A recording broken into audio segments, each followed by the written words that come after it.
सलाम अब तमाम दोस्तों को परवरदिगार शाद व आबाद फरमाए आमीन। 7 जून 1974 में जेपी प्रोडक्शन की जानिब से लाहौर में बनने वाली Urdu black and white action film कई साल पहले, जिसके फिल्मसाज बोस्तान चौधरी थे, हदायतकार एम दिलावर थे। फिल्म की कहानी आगा दिलराज ने तहरीर की, फिल्म की अक्सबंदी इरशाद अहमद ने मुकम्मल की। फिल्म की कास्ट में तराना, सुधीर, रुखसाना, अल्ताफ हुसैन, सुल्तान राही, तालिश, फरजाना जीना, अदीब, इकबाल कठाना, साकी, सुल्ताना इकबाल, जुल्फी, तानी, आगा दिलराज और सलीम शामिल थे। फिल्म की मौसीकी कमाल अहमद ने तश्कील दी। गानों की शायरी मुशीर काज़मी, हबीब जालिब के नसीर और रज़ा नकवी ने तख्लीक की। फिल्म में 7 गाने थे जिनकी गुलकारी नूरजहां, माला, नसीम बेगम और आयरन परवीन ने अंजाम दी। पहला गाना आवाज नूरजहां की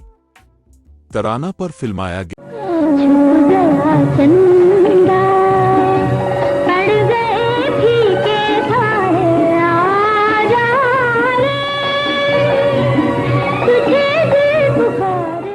दूसरा गाना आवाज नूरजहां की फरजाना पर फिल्माया गया।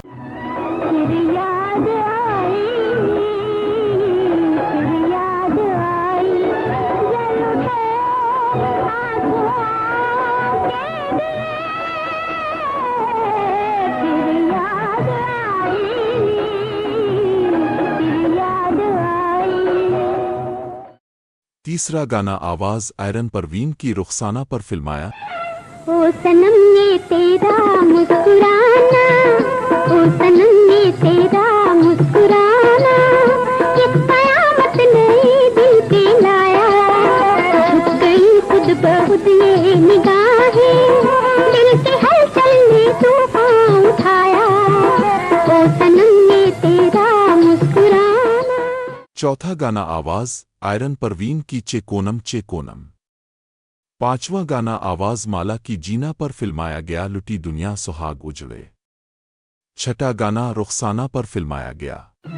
प्यार वालों पे जहां वाल जफा करते हैं, दिलों को ये न जाने क्यों जुदा करते हैं। प्यार वालों पे जहां वाल जफा करते हैं।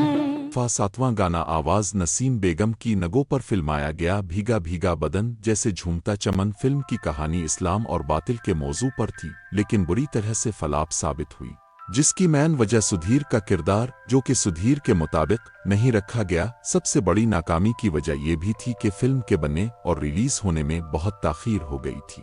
फिल्म लाहौर के सिहर और कराची के रीनो सिनेमा में लगी थी। हमने ये फिल्म हैदराबाद के कैपिटल सिनेमा में देखी थी। आपको अगर हमारी वीडियो अच्छी लगे तो पाकिस्तानी फिल्मी प्रस्तारों को जरूर शेयर कीजिएगा। ज़ेरोन के साथ रहें और हमेशा खुश रहें। शुक्रिया।